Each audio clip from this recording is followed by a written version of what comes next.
Bonjour et bienvenue dans l'atelier de Pedro. Je tiens à vous remercier car vous êtes de plus en plus à vous abonner à ma chaîne et à regarder les vidéos.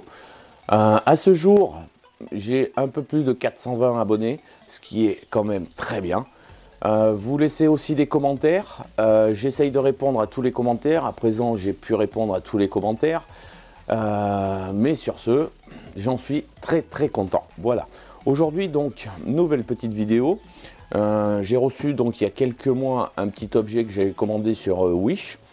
C'est un objet quand même qui coûte quand même assez cher. J'ai réussi en trifouillant un petit peu sur donc le site à me l'avoir pour à peu près 57 euros sans les frais de port. Avec les frais de port, je crois que j'ai dû les payer 9 euros de plus. Mais voilà, ça reste vraiment pas très cher pour ce que c'est. Voilà.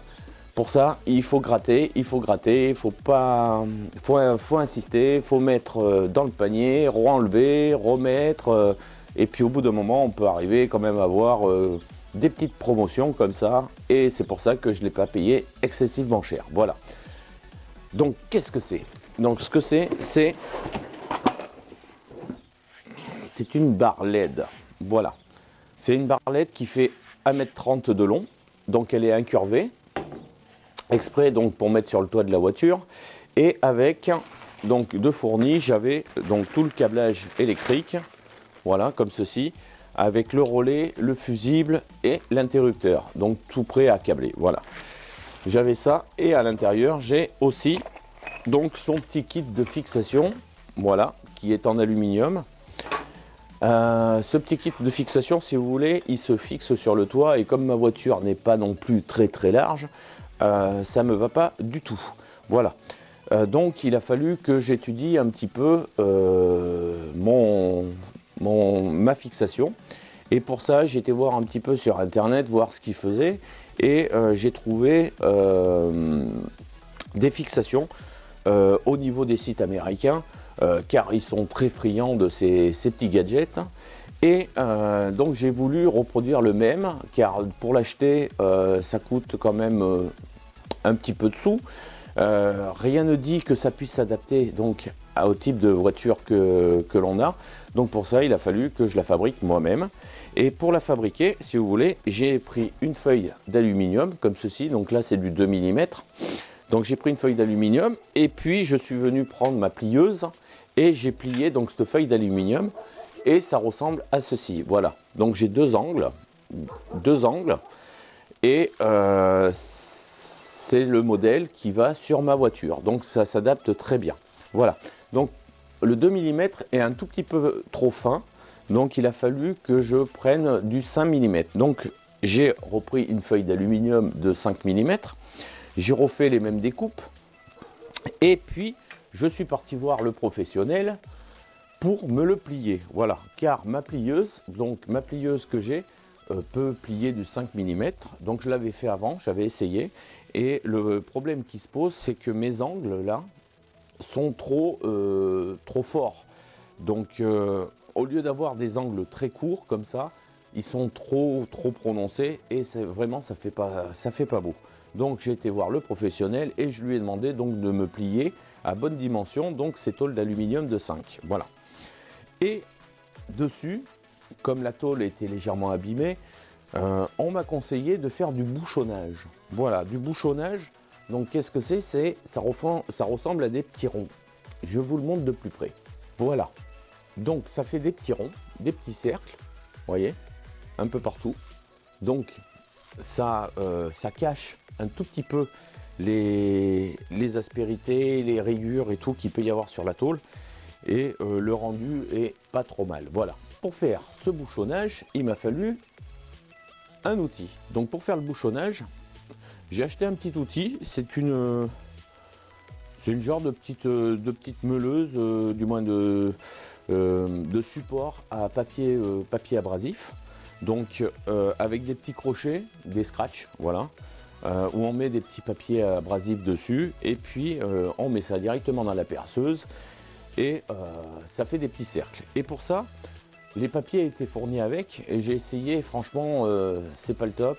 Donc il a fallu que je prenne autre chose. On m'avait parlé d'arrière d'éponge tampon là, pour gratter la vaisselle là, les vertes. Et n'en ayant pas, j'ai été obligé de trouver une autre solution. Et la solution, c'est de la fibre. C'est même pas de la fibre, c'est de la toile émerie, on va dire. La toile émerie calibre 0, donc que j'ai pu adapter dessus. Hein, et je l'ai mis directement dans la perceuse. Et puis je me suis fait les petits bouchons. Voilà. Donc ça, le rendu est quand même très très bien. Voilà. Donc, après avoir bouchonné donc mes petites tôles en aluminium, j'ai percé 3 trous dessus, diamètre 6, car je veux y mettre des 6. Et il y a quelques semaines, vous avez vu une vidéo sur ma pince à insert que j'ai acheté donc sur Amazon. Et cette pince à insert donc va me servir à fixer cette barre sur le toit. Voilà. Donc je me suis réservé des inserts en 6. Alors je ne sais pas si mettre des aluminiums ou des ferrailles, mais je pense que je vais mettre des ferrailles à la place. Et ça me permettra donc de maintenir ma barre LED sur mon toit. Voilà. Donc qu'est-ce qu'il nous reste à faire maintenant? C'est pas compliqué. Vu que je me suis bien avancé, je vous ai épargné quand même un petit peu de vidéos. Je me suis bien avancé en pliant l'aluminium, le bouchonnant, faisant les trous. Maintenant il ne reste plus qu'à percer donc sur la voiture et puis donc à fixer ma barre LED. Voilà. Je redoutais le jour où j'allais le faire pour une simple raison, c'est qu'il va falloir donc que je perce la carrosserie de la voiture, donc le toit, presque les côtés du toit. Et c'est la hantise que je perce mal, je fasse des trous de côté et que par la suite l'eau vienne s'infiltrer à l'intérieur et me pourrisse l'intérieur. Donc voilà, je redoutais un petit peu le moment de le faire, mais c'est le moment. Et quand c'est le moment, c'est le moment. Voilà, on y va de suite. Le moment fatidique, c'est qu'il faut donc percer dans la carrosserie ici afin de souder, donc de fixer mes supports de barre LED. Et pour ça donc on y met un petit papier autocollant pour empêcher donc d'abîmer la peinture autour et puis donc de faire un perçage le plus propre possible. Voilà, donc on va percer avec un petit foret en premier et puis on viendra percer au diamètre final afin d'y mettre une cheville à l'intérieur pour pouvoir le fixer. Voilà. Donc on repère les 2 trous de perçage. Voilà. Une fois que les 2 trous de perçage sont repérés, on peut donc commencer à percer.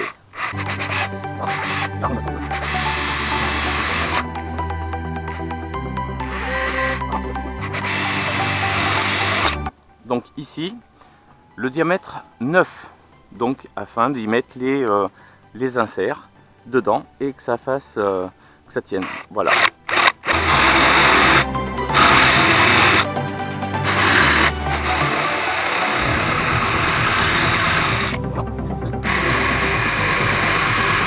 On insère donc notre insert sur notre pince. Voilà.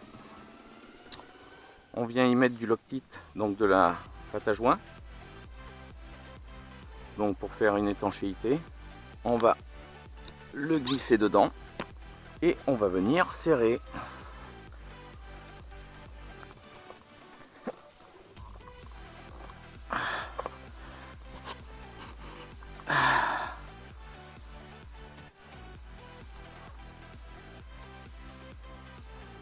Voilà. Donc on vérifie qu'on est bien serré partout.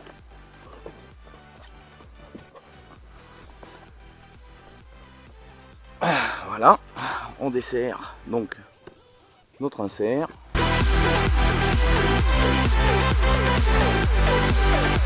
Voilà. Donc notre insert est correctement fixé. Voilà. On nettoie la pâte à joint. Voilà.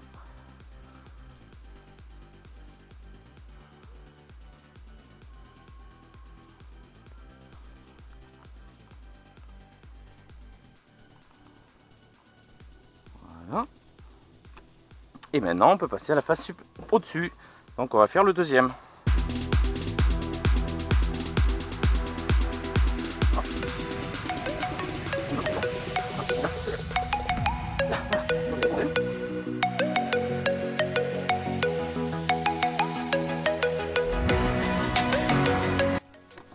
Voilà. Et on vient donc nettoyer le joint, le silicone. Voilà, comme ceci. Voilà. Voilà. Donc là, on est tranquille. On sait que l'eau ne rentrera pas dedans. Voilà. Donc maintenant que c'est fait, eh bien, on va passer de l'autre côté.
Donc, après avoir tiré les fils, donc j'ai fait passer le câble à l'intérieur de l'habitacle et j'ai mis l'interrupteur directement à droite de mon volant. Voilà.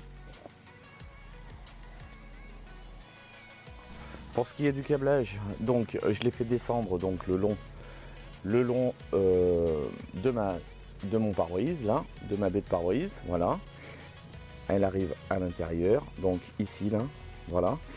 Et après, c'est dispatché un petit peu avec le porte-fusible ici, ainsi que son relais qui est ici. Et après, ça rentre directement dans l'habitacle par ici. Voilà. Donc voilà, la barre LED est posée. La barre LED est fonctionnelle. Donc vous avez pu le voir en vidéo, bien que on ne voit pas la barre LED s'allumer à part sur le capot, forcément. Car la caméra était au-dessus de ma tête et je ne vois pas ce que je filme. Voilà, donc désolé encore. Désolé aussi pour la durée de la vidéo qui est toujours aussi grande. J'y arrive pas à faire des courtes. Et puis sur ce, je vous dis donc deux petits trucs. C'est que la barre LED donc à poser, c'est pas un truc facile. Vaut mieux être deux donc pour la poser, car afin de faire les trous, il y en a un qui tient d'un côté et puis l'autre de l'autre. Donc c'est bien plus pratique. Ensuite, j'ai pu m'essayer avec ma nouvelle pince à insert. Donc franchement, ça c'est vraiment un bon truc. Ça ne sert pas non plus qu'à poser des barres LED sur le toit. Ça peut faire d'autres choses. Les inserts, donc j'en ai acheté un beau petit paquet. Donc j'en ai quand même pas mal à venir pour la suite sur d'autres projets. Deuxième chose aussi que je voulais vous dire, c'est que cette barre LED, si vous voulez, je l'ai posée et après j'ai été me promener un petit peu sur la route.